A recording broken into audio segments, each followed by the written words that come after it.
Welcome to Lay's Little Golden Books. I hope you all enjoyed today's story. And perhaps one day, when your kids are grown, they will share these timeless stories with their own children.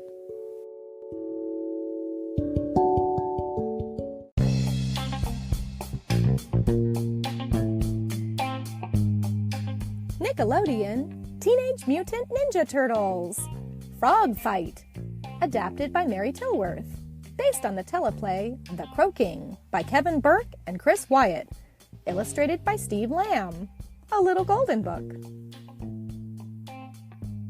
Leo, Donnie, and Raph were mad. Mikey had wrecked the living room in April's farmhouse again. "Mikey, what have you done?" yelled Leo. Mikey gulped. "Ice Cream Kitty and I were studying barbarian fighting techniques." "Some ninja you are," Raph sneered. After his brothers left, Mikey packed a bag and took off. "I'm not going to stay where I'm not wanted," he said sadly. In the woods, a really big frog jumped onto Mikey's head. "Stop it!" Mikey cried, tossing the frog with a karate throw. "Gosh!" The frog got up and brushed himself off. "I'm Napoleon Bonafrog, the greatest warrior anyone's ever seen. Will you teach me your totally sweet ninja moves?" Mikey showed Napoleon his flying ninja kick. Then Napoleon showed Mikey his sweet move, catching flies. "Come on," he told his new friend. "I'll take you to my home." Napoleon took Mikey to a frog fortress high up in a tree. When the frog leader, Attila, heard that Mikey had run away from his brothers and some humans, he invited the turtle to stay.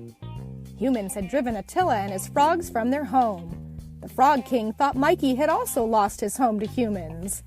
That night, Attila ordered his frog soldiers to march to a nearby farmhouse. It was April's house. April, Casey, and the turtles were searching for Mikey when the frog soldiers attacked. The frog soldiers wrapped their sticky tongues around April and Casey. They dragged them back to the fortress and threw them into cages. "What are you doing to my friends?" cried Mikey. "Friends?" Attila frowned. "I thought you said these humans were terrible." Mikey scratched his head. "Well, that's not exactly true." "Side with humans, suffer with humans," shouted Attila. As frog soldiers threw Mikey into a cage, 3 shadows dropped down. The other turtles had followed Casey and April and were ready for a frog fight. The turtles fought hard, but they were outnumbered and losing, until Napoleon joined in with a mighty ninja kick. "Sweet moves, Napoleon," said Mikey as the frog leaped up and unlocked his cage.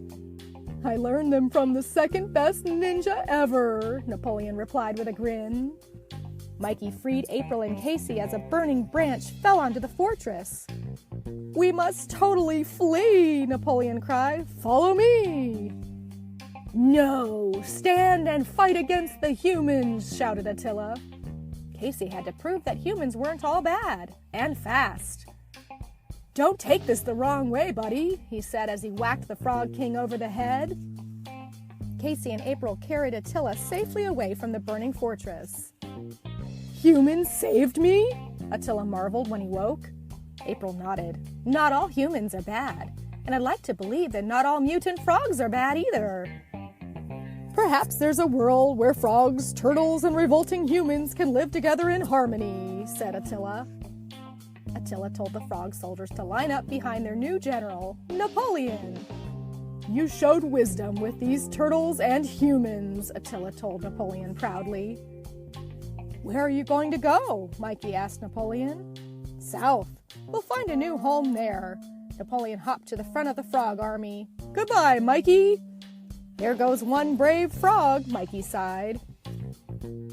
"It's good to have you back, bro," said Raph. Mikey hugged his brothers. "It's good to be back," he said happily. And they all headed home. The end.